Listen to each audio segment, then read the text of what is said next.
just for some reason, people haven't stacked them before this tournament. This is the first time that I've seen it in a tournament, which is very interesting. I think banning the PA does make sense. Just, I mean, it's OG. They've already dealt with this. The Lifestealer versus the PA it doesn't look very good. The only thing is, if you're Secret, you might leave it until, like, the next set of bans, because there aren't really great buffs for the PA so far. Usually, you know, we saw with the first PA pick, like, the hero works when you have 16 different things that you can throw on her. Tiny and Grim, they're okay. It's not like PA's like, I don't want to play with the Grim Stroke, but, you know, the bubble is not, you know, you want something to amplify her damage. You want something to amplify her farming. Like, she needs a lot to work. So I feel like they might leave it just because of that.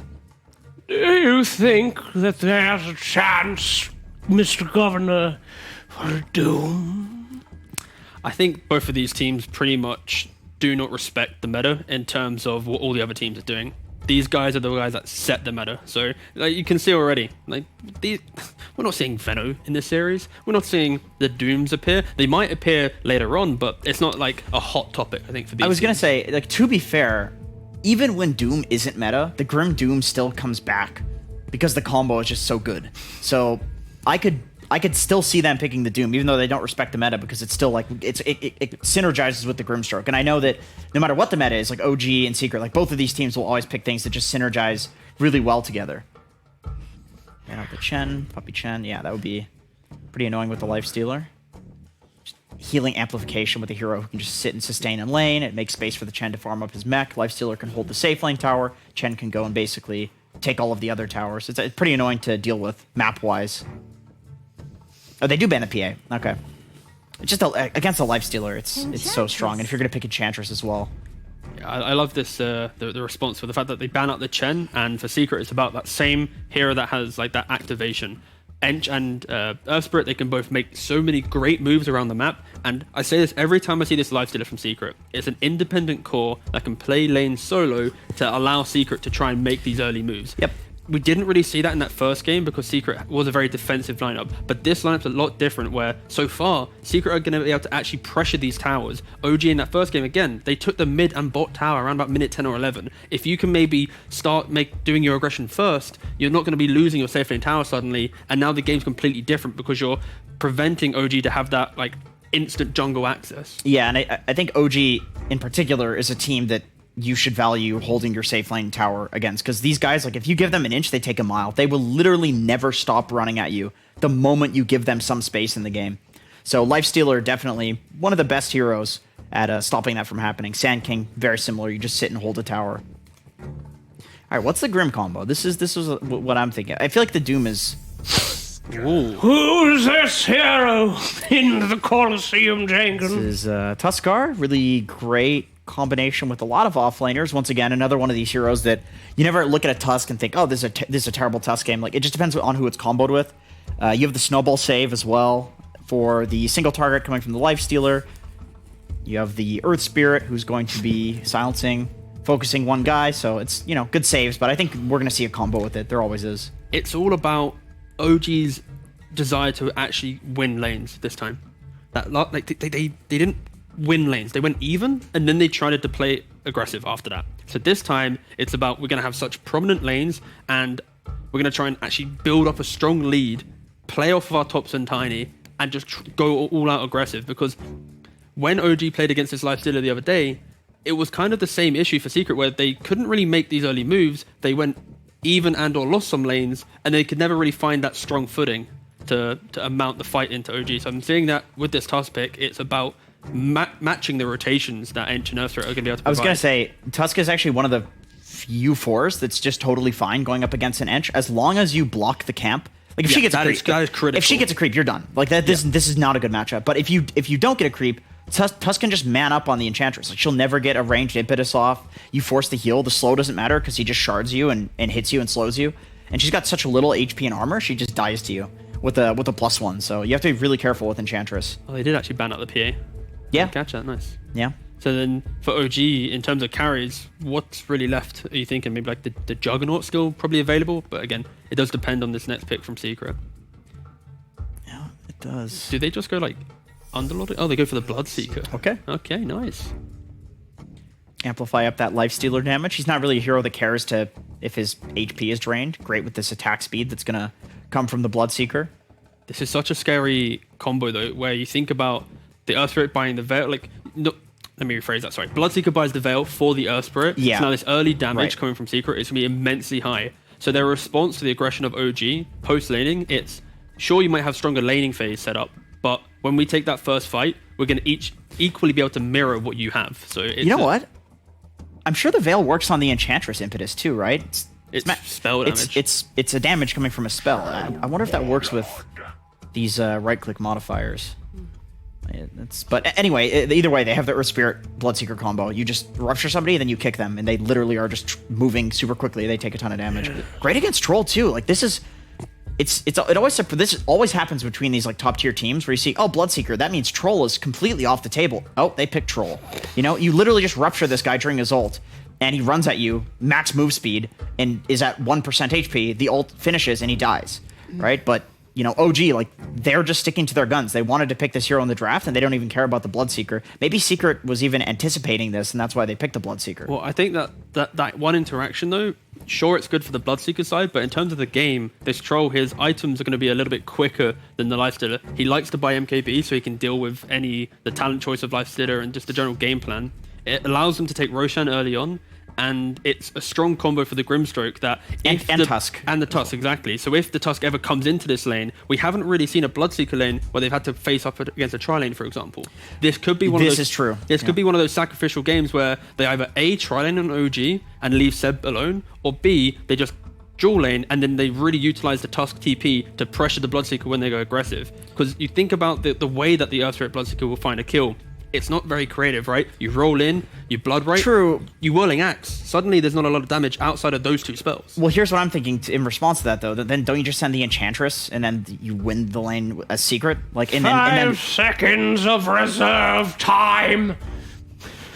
Okay, continue. No, exactly. Like they could do a change up in lanes, but I think if you I think Tusk wants to roam. You want to like maybe start as a tri lane, but then not stick to it because if Secret tri lanes, I think you lose that against the Ench. I think the Ench will make the difference there. But I think you're totally right that they have really nice combos between their heroes on OG in terms of if Tusk goes to any lane, he can get a kill. If Grim goes to any lane, he can get a kill. Currently, we need to see what the offlaner is, and having something that can sustain on its own is definitely going to allow them to do a lot in the laning stage. The final pick. This is time to impress the audience with your knowledge. See, okay.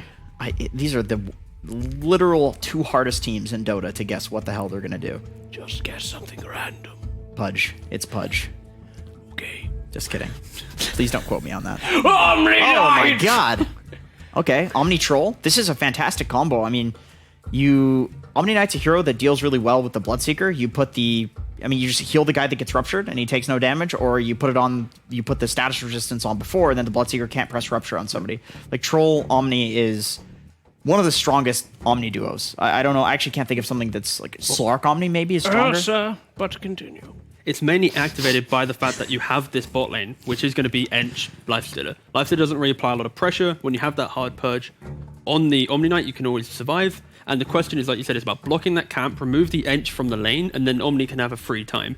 Again, he's a hero that can stay independent, like we mentioned, so it allows his Tusk to try and make these moves. Oh! Ooh, we got a new hero, boys! All right, OG lost. OD. This is over. This is a disgusting OD game. That is instantly, it's... But. Okay, Let's be serious. Let's not get carried away. Just because it's the last pick OD, it's still a greedier hero. In lane, due to the changes, he's not that instant. Like, he's still a farmer now. You have Lifestealer, he's a farmer. We saw how OG played that last game.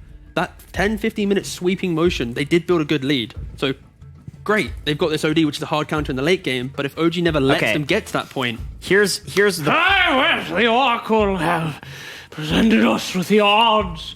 Team Secret to hedge with their unlimited power. But OG could be behind them, Jenkins. What is your review? Here's the problem I have with this. OG, their win condition is Troll. Period. And OD versus Troll, in my opinion, is the second hardest counter matchup in all of Dota. I think the hardest counter is Meepo versus Anti-Mage. I legitimately think this is the second hardest counter in Dota. He's the lowest int gain hero.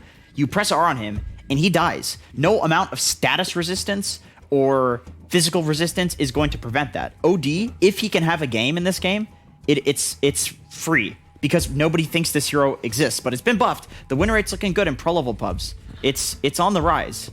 I'm surprised this is when we're seeing it get picked, is in the grand finals. Yeah. But that's the key thing. These 2 games, it's OG drafting themselves into position where they have to win the game before Secret is activated. It's the exact same moment. We got the Void game the first time, and we got the OD this game. The time has come, gentlemen, for the game itself. No more talking, only action. We'll bring our best casters to bring you the madness. But know that blood will be spilled. Hooray! Thank you, Slacks. Yes, game 2 ready to go between Secret and OG, and we're getting a new hero. We are. It's not Danko the Dolphin, unfortunately. It's OD coming through as the last pick from Secret. And as the panel started to say, on paper, a lot of reasons to feel that the OD could have a pretty good time this game. Yeah, not only what he's up against, but what he's with as well on his team. I think the Bloodseeker is actually something pretty cool. I know people used to pick like OD Beastmaster because OD, his attack speed sucks. Throw in a Blood Rage that gives you 140 attack speed as it's maxed. Also 30% spell amp. Sounds pretty good with the Arcane Orb, even with the ult. Feels pretty dreamy for the OD. Definitely does. And as they were saying, versus that Troll, that matchup, even versus Omni Knight too. This hero, he goes right through that Guardian Angel in a lot of instances. Unsure about the lane. I don't think I've ever seen this matchup, but you can imagine. Sounds pretty decent for the OD. I think so, right? You're still going to be able to play smart with the Astrals. Yeah. Try and catch Thompson out anytime he's going for the range creeps and such. Make sure you have that sort of control. So we'll see how Niche is able to play it. I mean, of course, one thing though, for as good of a game the OD can have, questions to be asked. How much has Nisha really played the OD recently? Yep. Maybe he's not played the hero too much, and in comparison to Thompson, he is on that Tiny. This is a hero that Thompson he probably plays about 10 games of Tiny every day with the way that he plays. His Tiny is terrifying. Yeah, and there's just no cooldowns really on the side of OG that they have to rely on. Guardian Angel isn't something you usually base your fight around. Everything else, I look at their heroes, it's very run at you, which is exactly the style that they like to play. Yeah. There's also Grimstroke. This is something that can actually hurt OD quite a bit there.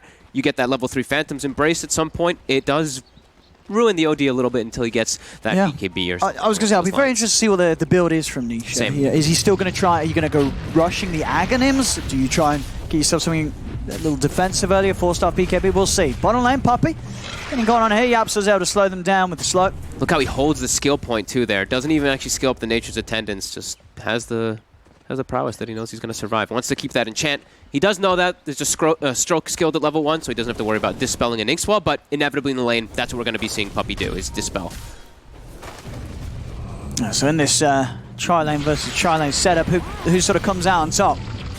Puppy verifies pop, but he will go down. So that's OG with the answer, at least on this first bit of a move, as they'll be the first ones to get a kill. It's a very strong OG tri-lane. And they also, you saw the way they set up that lane initially. The 2 melee heroes body blocked the wave to have it push in, because the tower actually killed all the creeps, and then look where the lane positioning is. So mid one has a great spot where he can actually farm, because it's going to constantly be pushing in, and then these 2 supports just act as these zoners, and blocking those camps out so that Puppy can't get any reliable creep. Saksa, he steps too far forward, he'll get punished. Secret getting a kill back that way. Yep. And they did, I believe, get the... I think they tried to get the... They did get the D ward, so they have the small camp available, so they can pull the lane back into a better position for them. Puppy, he doesn't have his hard camp. He's going to go... Oh, he even finds a bounty rune for himself. Lovely. He really wanted to get this creep up here, though, the big camp. I mean, that was, of course, something that OG do. They leave that bounty rune there for Thompson to rush the bottle and get the refill early on. But yeah, Puppy able to punish that, taking it for himself, and he'll start to make the moves over towards the mid lane. Oh, he's going for a snipe. He knows Thompson's rushing the bottle. Is he gonna get? He's gonna. Yeah, he's got the curry on the way back. So 1, 2. A little bit of money spread between the team. With the way that the lanes are set up, this top lane matchup at the moment, Map2 on his own against Seb, 9 for 6 against the 9 for 1. Does one hero start to win this lane a little bit as the levels come in? I think maybe the Omni helps. I think they're both farming. They're both farming. It's not going to be. Yeah, it's like Seb's got the sustain with the nukes, but Map2, he's always going to be able to hit back and heal up. Yeah, I think Omni maybe does a little, can do fine up here, but like Matu, he just hits him, right? You get the life. You're fine. Puppy, I think he did stack this camp here on the big camp that we saw earlier. I believe he's just farming it maybe with the Wild Wing Tornado. Yeah, he farmed the camp there with the Tornado, so he's up to level 2 for himself. He's even continuing to jungle for a moment because they stabilized bottom. They got the lane pulled back. Taking a glance there at the mid lane really quick. It is 13-7 right now to the 12-3. So as we kind of felt, Nisha, he is going to have a very good time here versus this Tiny. Yeah, he's just able to play well with the Astrals coming in and taking away those important creeps from Topson, getting the range creep denies. Yep. So we'll manage to set sort of Topson back on the early levels, get that XP advantage in mid.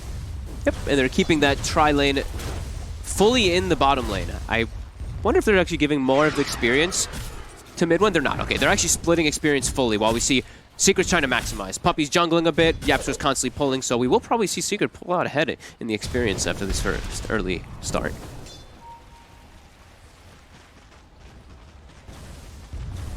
So Nisha just starting things off with the bottle, and as I say, just interesting to see, sort of learn. I think a lot of people at the moment will be watching and ready to see what Nisha does with this hero in this current patch. They want to do a gank here, setting up for the runes as well with 3 heroes. Nisha gets the luck. He gets it to spawn top. How fortunate. Mid one, getting aggressive onto Zai. Right, it's gonna hit onto mid one. And Zai's able to keep his distance, pop the salve as well. He's gonna be more than fine. But still in the lane though, yeah, mid one having an excellent time in farm. Yeah. Well and truly dominating Zai with the lane setup that OG has against Secret. 17-12-18 against 17-12 against the 8-0. Very, very big lead here on that bottom lane. Yeah, mid 20-10 though versus 15-3, and like we said, he got lucky with the rune. He also waited till his bottle arrived, so he's got a full bottle, full HP versus the Topson Tiny, who has no mana whatsoever to work with. They have to be careful how low they stay inside of the side lanes too, because if this Bloodseeker just sees a couple people thirsted up, he's going to be able to play a lot more aggressively down here. And we see this creep constantly being super annoying. They do not have the heroes to deal with those creeps early on, as pretty much no supports do. Mid one. Every time trying to step in, it's getting hit very hard by the Blood Right. That's the one charges. Oh, they do at least get the last hit on that Hellbear Smasher. And Topson's actually is considering making an aggressive move down bottom. It looked like he was trying to find the rune, but it's not there. Definitely hard for him to come back to lane when he's out of regen, Puppy. So let's see if he can cut off. Oh, he sees it. Yeah. Oh, he's got it again. Another courier kill there. Didn't even have any wards up. Just fortunate enough to be heading over to try and grab a creep at the same time that courier was making its way back. Puppy finds it. Topson really getting punished in this game. Unable to fill up his bottle, unable to get his courier usage several times there. I mean, this is you've got to do this against Topson Tiny, right? You cannot let Topson have a good time. We've seen it so many times. If he has an okay lane, he just pops off and takes over the entire matchup when he's playing Tiny. He at least gets to bottle up the opposite side rune there, which is very fortunate for him there. And we do see OG, they're trying to fix this. They're trying to fix the lane for Topson, making a rotation, because he's, like we said, he's really suffering. But as soon as that happens, they're making the move, because Puppy, he spotted the smoke from the high ground. See, trying to hold mid one inside of the silence, and we'll catch on to the two of them. They're still trying to move on over towards Zai. Will be slowed by the stroke. They'll turn over towards No Turn with the roll in. They'll be able to take out the Tusk. Mid one thinking about turning back in with the Ink Swell, but the Blood Right down yet again. Mid one having to head in deeper to avoid it, but he's now going to take quite a bit of damage from the three of them. He's trying to run, but the slow's in place. He's under the tower though. With the one charges and the Fairy Fire, he'll live. Secret won't dive any further. Also forces the TP reaction from Topson. He comes down to the bottom lane. Won't actually be able to chase them. Top lane, Map2, he's diving in with him. With the fact that Topson reacted to go down bottom, he's got no way to come up top and help Seb. Just being dived underneath his tower as Map2 gets the solo kill. Oh my, that's huge there. It was a completely even lane, but somehow he's able to press forward. And that vision from the Thirst allowing him to chase a little bit easier. I mean, yeah, so with that in mind, the top lane, the mid lane looking very solid for Secret. The bottom lane, the place where things are going a little better for OG, as we see still the advantage here for mid one against Zai, but it's not to be said that Secret haven't actually been able to fight back. We're seeing each time Secret definitely still packing a punch themselves despite giving up that one early death. They see Topson rotating. Is there going to be a movement from Secret? It is. Nisha's coming down bottom here. Yapsor. Will get blocked off by Topson. Slow from the axis, not quite reaching him, so Yapsor's able to continue to run.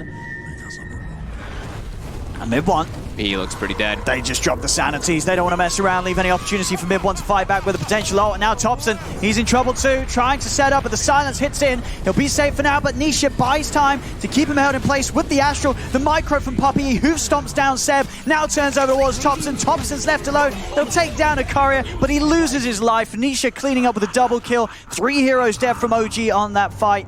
And Secret starting to build up an early lead, 2k advantage, 6-1 at 8 minutes in. And he knows Soxa just took the invis. They did see it with the ward anyway. Gets body blocked for a second. So he knows that he's rotating down toward bottom. Nisha makes that rotation look super easy, right? At the moment they see Thompson, instant TP onto the tower. Map2 is able to continue farming top because also Seb made his way down bottom too. So if they can kill Zai, Zai pushing in very aggressively onto that tower, and he'll certainly die for that one. Wow. Trying to just getting a little greedy there, getting some hits on the tower, and the loser tag is dropped. And at least Mid1 able to do it thematically, playing as the troll himself, sticking with the lore. Surprising to see him die there too. After Nisha pinged and probably was like invis going bottom, right? So Zai just overstepping his bounds. But Secret, very comfortable spot here. Bloodseeker shut down, but you're fine with that. You know, it's Zai playing the Bloodseeker. It's more than fine having your Lifestealer and OD enabled if your Bloodseeker slowed down. A little hard for them to go for no-tail. They'll leave him. He's got the backup at Thompson. He plays it careful. See Zai closing in on the blade bout. They're spotting all of Thompson's move. Thompson only level 7 here at this 9-minute mark. He's struggling to find any type of rotation. I mean, Nisha, he's saving up the money. Do you think he's considering the Midas this game? 1,400 saved up? Could be a possibility. I'm not certain what you build. I've seen a lot of people still go on the Ags build, but I don't see... If you're having this good of a start, you know, getting sort of the Midas into the Ags could certainly pay off. Yeah, especially because that hero really lacks attack speed. He does, like we said, he has the Bloodseeker for mid-game, but yeah, we'll see what Nisha opts to go for. We'll see bottom. Puppey. He's got Zai and Yapso by his side. No-tail looking to finish off the kill, and with the Avalanche, they'll find Puppey. Saxa's going to go straight up with the TP out. They kick him to the side with the Rupture. Isn't enough damage. Saxa able to make it away with the TP. Bloodbright's laid down. Thompson goes over to the side. Zai is able to grab the haste rune, though, before Thompson's able to put it in the bowl. The rune and the speed. He has a haste rune, so he's going to go pick up the rune right in front of them. Nisha makes a gank top with Map2. They take out the Omni while also claiming bounty runes as well. Nisha and Map2's farm is looking a little scary right now for OG. These two heroes coming out on top and by quite some gold here so far, just 10 minutes in. Thompson trying to find action, but Yapso's away, nothing to be found. He knows he's tanky enough to deal with it, and now mid lane, they're looking to go for their own push here. Catapult, 10-minute mark. Yeah, they'll come in for the defense here, OG. Also, Thompson able to get the wraparound. Could find the setup onto one of the two of them. Will manage to grab Zai, trapped in by the shards. He's going to run. Silence onto the two of them, but with the Inkswell setup, Zai should fall here. OG, it's around the Bloodseeker. He'll go down. Thompson picks up the kill with a toss. Secret are trying to come in and help out. Soulbind and Silence. It's out onto the two of them. The Snowball heading in over towards the Earth Spirit, but the stave comes out from Nisha with the Astral protecting Yapsol for now. Still slowed down though, with OG having the full 5-man here. Yapsol will fall as full attention is brought to the mid lane by OG to get the kill. Does mean that continued space is there for Matumba Man. He's still sitting there on the top half of the map, and he's had a pretty lovely start, right? This 1v1 against Seb, where it's ended up in him killing Seb twice. He's had complete free farm after that. This armlet into Deso is going to be incredibly quick. OG's got to find a lot to compensate for the fact that they're letting this Lifestealer free farm. Instantly astraled as the Inkswell goes off, and now Thompson's in no man's land. He does find the kill on Puppey, but No-Tail also will be dead. I mean, that's sort of already we're seeing Nisha just sort of three-shotting people with the Arcane Orb. These levels are coming in fast for Nisha. Did he spend his gold? He's going for Ags. He's going straight for the Ags, okay. Yep. I mean, it is that strong. Having those two charges, you just mess so furiously with these melee heroes. You know, sort of Seb, No-Tail, Thompson, Mid1, I mean, any of the four, right? Any of these running in on the front lines, you take two of them out for a moment, and suddenly the turnaround's going to be there, and of course, just an additional way to set up for that blood right to get a guaranteed hit in the fights. To set up for that, and also just to save different heroes, and it gives you so much different potential versus Troll. You can even, like, Battle Trench Thompson, double Astral him. And they're on the hunt, Map2 and Zai, they find Thompson. It's another kill for Map2. This, look at the look how much gold he's got. He's 7,500 already. How are they going to deal with the Lifestealer? Oh, God. He's nearly got Armlet and Deso done at probably one of the fastest timings you're going to see in pro play. And he can just play the pressure. He's the one who wants to be taking objectives. He's the one who wants to be taking towers, and that's the perfect item build to do it. And they're pretty fragile early game versus all this. Sure, Tiny gets his grow armor. Sure, your troll naturally gets all this armor, but the rest of the heroes really gonna suffer on that front. God, Nisha. The other thing the Ags also gives you is you're just tanky. You know, Yeah, you're playing great versus stats. you're playing versus Tiny. You're playing versus this burst damage that they're playing around with Thompson, and you're gonna be counteracting it very heavily because of this build. Yeah, sort of the dream timing is when he hits the Ags and gets to level 12. Yep. Suddenly you're just able to capitalize much more on the built-up mana from the Astrals and just slam down incredible damage with the ults, as you already mentioned early on, just against these heroes that don't have that much of a mana pool. They take a lot of damage because of that difference.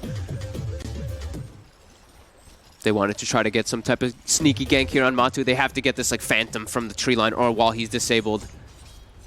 But he is aware, he backs away. OG just trying to find anything here, but Secret all with the heads-up moves. And now they're just finishing up those items. Like we said, they've had such a good early game. Now they're going to back up, finish up this Deso. Pretty close to the Aghanims too on Nisha. They're off to a phenomenal start here, OG. Do they at least have the blink yet on Thompson? No, he's still a bit away from it. And that's going to really hurt them to be able to make any aggressive moves because he's the initiator. The rest of their lineup can't actually just run in and start anything. It'll be suicide for No-Tail if he does commit. Cool to see that Zai goes for the Blade Mail this time first over the Veil. Yeah, why would you sort of think that is? As you say, pretty much exclusively the Bloodseekers have been going for the Veil. So what makes the Blade Mail a better item here for Zai? I think he just wants to be this soaker. I think he just wants to like run in and be like, use spells on me, please. Because then Lifestealer and OD just gets to run rampant. So it's just kind of this distraction play, I feel, for Zai. Map2, Deso finished. I mean, this is ridiculous time. Yeah, his build. It's got to be one of the fastest times. Oh god, tier 2 down, 14 minutes. They can take Outpost, 7k gold lead. They've got full control, and they have Infest bombs too. Well, Nisha's alone. But he's got a haste. You're right, he has. And he's looking to turn. He's actually going back in. Whoop. Oh, Might get punished for it. Oh, he's still got an Astral to protect himself. Doesn't actually get it off in time. He's dead. He goes down. The Soulbind's out on the two of them. They'll try and turn towards No-Tail, but the GA's out, protecting them from a Tumba Man. See if Secret can get back in on this. OG, Thompson's in with the burst. Nice Looks to combo. nuke down Puppy, finds him. Map2 turns over towards Thompson, chasing down with the rage. He's trying to keep on top of the Tiny, but Thompson a little too speedy. Zai, he's got the speed to chase, but No-Tail comes in with a snowball, slows him down. Still Zai and Map2 are able to turn, clean up No-Tail. There's 3 dead though on Secret. It's just down to Zai and Matuma Man right now. They're still trying to chase Thompson. The mid one, he's kiting up Map2. Still, though, despite the fact they have 4 against the 2, they're a little scared on how they approach this Lifestealer. Thompson's trying to find Zai, but a Blood Right laid down will put Thompson off from moving in anymore. Thompson, though, he doesn't have blink. He's getting gone on now with the rage. It's wearing off, though. Map2. I'm in the silence, into the combo, into the stun. Map2, he's gone. OG, they've managed to tackle and take down the Lifestealer. Now they look to just get out of there. The ult comes out, but it isn't enough. No-Tail even dropping a preemptive tip there on Thompson. He thought they were going to get that kill. They didn't. As Thompson was out, No-Tail Tips his teammate with a nice TP. Yeah. Huge plays there by OG in position. Nisha overstepping his aggression there. Gets punished for it with the combo. That was like the most ideal situation. On Nisha. They're going in on him. He stepped the blink up, dagger stepped reveal. in with the combo. Secret. They're starting to break. OG's starting to break them a little bit here. Secret losing some big heroes back to back. That was like the only way that Nisha dies initially too, because there was no blink dagger on Tiny. He walked right up to him with the haste rune. And then the secondary death, They're gonna look that's for the Roche. blink reveal. And now into Roche, there's a... I mean, why not? Oh, man. In terms of sort of team fight from Secret, there isn't really sort of a huge threat around the pit. Nope, and Nisha is dead, and with no ult even when he does respawn. This is a Roche for OG. Very hard to see any sort of way that Secret puts a stop to this one. Does Maybe Yapso Yapso could go for a... Yeah, if that's what I'm Yapso goes for a dive in. Oh, the blood right. They got the snowball. Okay, Keeps him nice protected dodge. from the silence. Can Yapso do anything spectacular? OG, they're already going to start to step out of the pit. Seb's been silenced, actually. Seb, he's just dead. down.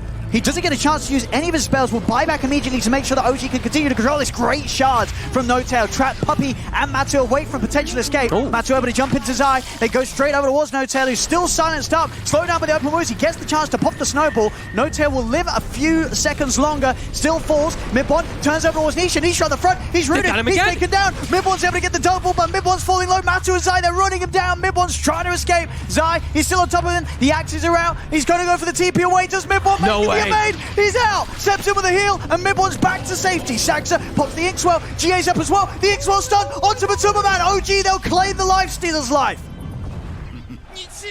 They are just out playing in these fights so hard. Nisha is just constantly getting... He just got exploded 3 times in a row after such a godly start. And the control on the Lifestealer too, they're just kiting him around. I cannot believe Mid-1 survives there too. Some big moves. Mid-1 as well. Stepping up yet again as the carry. The OG momentum. When they find their stride in some of these fights, it's just insane the way they play around. Even the Lifestealer with Rage, they're able to just dance around him and back into the Roche now. And this time they'll get it. I mean, again, we saw this sort of in the first game as well. OG very good at committing for the Roche, but not over-committing. They always know when to sort of get out and prepare themselves for Secret trying to take a fight for them. We never sort of see a desperate attempt from OG to try and rush sort of the finishing of Roche. They always know when to back up and try and engage with Secret in a position where they're not surrounded and stuck in the containment of the pit. Saxa and Topson are really the ones who are doing the big work for me here. Saxa, look what level he is. He's near up to level 12, and he's always getting these ideal situations where he just buffs up Topson and tells him to go in. If you look at that, kills 3, 1, 11. He's part of all 14. Oh, man. This Grimstroke is doing some insane work right now for the team. That is certainly something. Topson can't quite burst Puppy. Very close to that cloak, saving lives. So we see as well, Nisha, he has got the Aghanims, but still has to just be a little more careful with his positioning. As we have seen the last few fights, he's just not been able to play. OG have managed to get the jump on him. We'll see what he's getting next after the Ags. I would imagine it's going to be some sort of defensive item because it certainly feels like he needs it. Yeah. At the moment, just still too much of a liability. This mid laner, that had such a good start. We saw Topson have a brilliant lead, but a few more fights like this. Sorry, Nisha having a brilliant lead, but a few more fights, Topson's going to take over Nisha's lead. Yeah. He needs to get some type of defensive item for himself. The 4-staff BKB. He's going to go for the Hurricane Pike to distance himself. One of the better options, of course, versus Troll as well. See down bottom, OG. They're set up. Here's Zai. There's the combo. Oh, the Astral save. Always up in the air. We'll save him for now. He's back down. The Soulbind's on the turn of the silence. Nisha, he's going to drop the ult earlier. TP out as attempted by Topson, but he'll be chased down. They'll get the tiny kill. 2 downs. Secret, can they chase for more? Looks like the rest of OG are out of there. But instant reaction there from Secret, just not hesitating to just drop down the sanities to start things off, get the heroes of OG low enough so Secret can get the kills before Topson's able to really get his combo out. And as we did see there, we will expect to start to see these Astral saves are going to come in clutch. Yeah. Just having that extra reach as well with the cast range thanks to the Aghanims. And I think that's why Zai has to act as this frontliner. They have to be these bodies to protect Nisha. He can't be in the front line as this OD. They're definitely starting to recognize that. I see the item build by Map2. He's going to be getting that nullifier very early this game. Ooh, okay. Yeah, I mean, emphasis on the very early. Yeah. It's not just the fact in the build, but the timing that he's going to hit it with the farm that he still has. Top net worth. And just 400 gold away from that Sacred Relic. It'll help him so much to be able to stick on the Omni Knight in all these situations. Also, I mean, you can't Inkswell the target that's also nullified either, so if they can get these jumps on a lot of these certain heroes, they can break a lot of aggression from OG and a lot of defensive capabilities. Still, they do have this 4K lead because of how farmed and how well that lane phase went. OG, they still have to play rallied behind mid 1, who is very farmed as well. No, for sure. And with this Battle Fury build that we saw, I believe, Matuma Man the other day have great success with. Yep. And he's got the status resistance, of course, too, from the SNY, plus that Heavenly Grace also. Can do a lot of work. If you get Astraled when you have all this status resistance, it actually doesn't really last that long. No, you're straight back out. Yeah, you'll get right back out of it and able to join back into the fights. And they're smoking, looking for something here. See if Topson can get the jump. He's got the Blink and the Nether Shawl, so a lot more burst damage, too. Wards down. A little hesitant to jump on Secret whilst they're under the tier 2. They know that the full lineup of Secret's going to be there ready for a fight. Topson, he's still looking for the deep wraparound. He's trying to be sneaky. I mean, who's he trying to burst? They want Nisha. Look at Nisha's position. Yeah, they know that they have to play super far on that right side here. Yeah. He's ready with the Astral saves. And also a few hundred gold away from having that 4-star, so he himself will at least feel a little more safe when he's going in on the front. Trying to get those Astrals off, build up that mana. They've taken over the side of Secret, though. This triangle was taken, so they're denying a bit of farm there from them. Now they back up. Troll shows. Secret might look to try to catch something here. Well, the Troll is top, but OGL shifts into that area as well. I believe that's a 4-staff done for Nisha. Yeah, so he has a little bit of an easier way to get into the fights. He can distance himself and then jump in afterwards. Zai going for his Greaves build. Like we said, he wants to act as that frontliner. He's fairly squishy still, though, only 1,300 HP. And Yapso with a very, his own fun build, of course, that Meteor Hammer. Yep, he's just trying to farm. I mean, interesting as well. Oh, Thompson, he's found Nisha. Nisha, of course, very tanky now.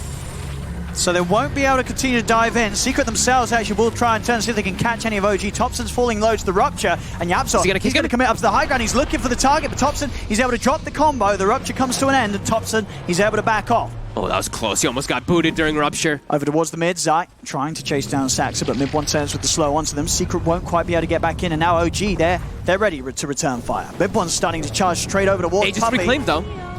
See if he's still willing to fight. The Ink Swell buffs up. Map2 turns with the Rage. Trying to bring Mid1 down low with the silence. Mid1, he's falling low, he's gone.